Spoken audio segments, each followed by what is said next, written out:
High everyone, meet my cute bit baby. আমার ছোট্ট সোনা পৃথু সোনা, আমার বোনের ছেলে।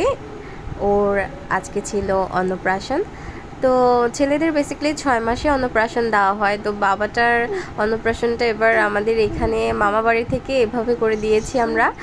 এই যে দেখো, প্রথমে সকালবেলা উঠেই তো তার বাবা উপাস থেকেছে, আর তাকে এভাবে হলুদ দিয়ে স্নান করানো হয়েছে, মানে অধিবাস করানো হয়েছে, জল ভরে নিয়ে আনা হয়েছে নদী থেকে।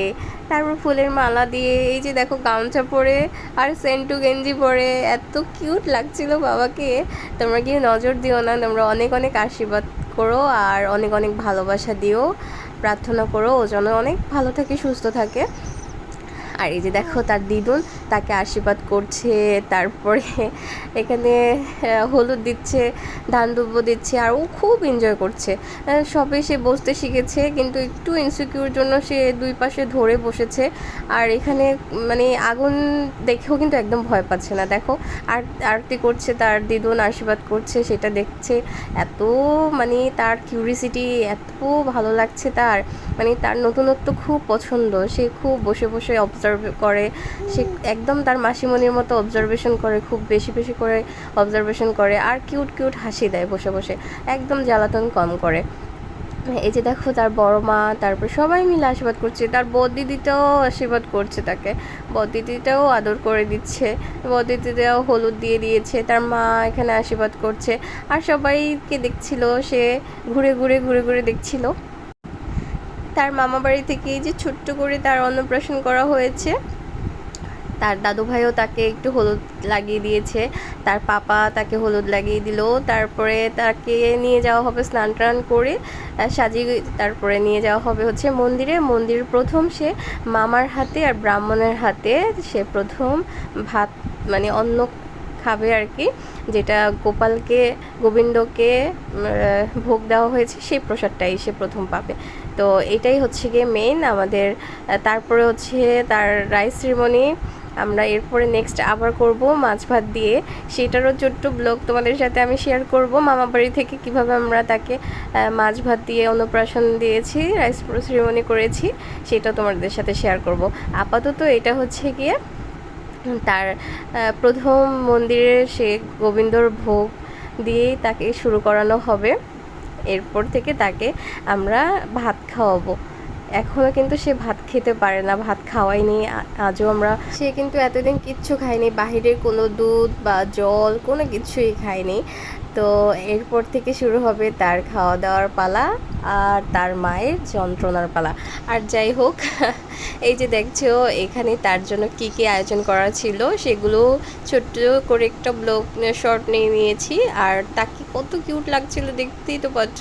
আর মন্দিরে এই যে তার জগন্নাথের শেষ রথযাত্রা ছিল, উল্টো রথযাত্রার দিন ছিল, তো সেই দিন এখানে জগন্নাথের সবচেয়ে পছন্দের খাবার হচ্ছে গিয়ে খিচুড়ি ভোগ, সেটা দেওয়া হয়েছিল, আর পায়েস দেওয়া হয়েছিল। এই যে সে কিন্তু গীতা স্পর্শ করেছে, ভগবত গীতা ধরেছিল। আর আমার বাবাটাকে দেখো কেমন বর সাজানো হয়েছে। আর এই যে ঠাকুরমশাই আশীর্বাদ দিয়েছে, মুখে একটু প্রসাদ দিয়ে দিয়েছে, আর মামার হাতে 5বার এভাবে করে সে দুব্য দিয়ে তারপরে হচ্ছে গিয়ে পায়েস খাবে, তারপরে চামচ দিয়ে দেওয়া হবে তাকে। আমাদের অনেক নিয়ম, তো নিয়ম করতে হয়, নিয়ম করলেই কিন্তু সবাই সুস্থ থাকে, ভালো থাকে। আর বড়দের কথা অনুযায়ী এভাবে করে আমরা শুরু করি পরম্পরা যেটা। তো এই যে দেখো তার টোপরটা সামলানোটা খুব মুশকিল হয়ে যাচ্ছিল, একটু পরপর টোপর পড়ে যাচ্ছিল। টোপর পরে আমার বাবাটাকে একদম নতুন বরের মতো লাগছে, শুধু একটা কোণে এখানে পাশে মিসিং ছিল। যাক, বড় হলে সেটাও আমরা পরিপূর্ণ দেখতে পাবো। এই যে ছোট্ট বর, সোনা বর। আর এই যে তার এখানে পাঁপড় ছিল, ভাজা ছিল, তারপরে নিরামিষ সবজি ছিল, পায়েস ছিল।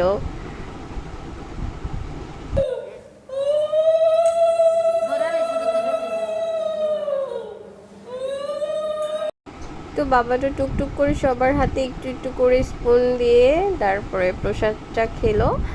আর এই যে তার বড় মা তাকে হচ্ছে গিয়ে একটু পর পরে তার বড় মা উলুদনি দিচ্ছিল। আর তার বড়দিদিকে সত্য কি তো এখানে আমি ফ্রেমে আমি দেখতেই পাচ্ছি না, সে হচ্ছে গিয়ে স্থির না। মন্দিরে একদম বড় জায়গা ছিল, সেখানে দৌড়াদৌড়ি ছোটাছুটি করতেছিল। আর সেও কিন্তু ভাইকে খাইয়েছিল। এই যে দেখো আমাদের ছোট্ট বাবাটা, গোপাল সোনাটা কি করছে। আমরা আমাদের বাবাটাকে গোপাল সোনা অবশ্য বলি না, আমাদের ঘরে একটা ছোট্ট গোপাল আছে যশোমাধব, আমরা তাকেই গোপাল সোনা বলি। আর আমাদের এটা হচ্ছে গিয়ে বলরাম, আমরা ওকে বলরাম বলে ডাকি। এই যে দেখো তার শর্ট শর্ট কয়েকটা ছবি, অনেক কষ্টে তোলা কিছু ছবি, তার মামার কোলে বসে তোলা কিছু ছবি। এই যে দেখো তার দুষ্টুমনা ছবি, তারপর দিদি তাকে হলুদ দিচ্ছে সেই ছবি। তো ভালো লাগলে অবশ্যই তোমরা কমেন্ট করো আর লাইক দিও, সাবস্ক্রাইব করো আমার চ্যানেলটি। বাই বাই, আবার তোমাদের সাথে দেখা হবে, আবার গল্প হবে। বিদায়।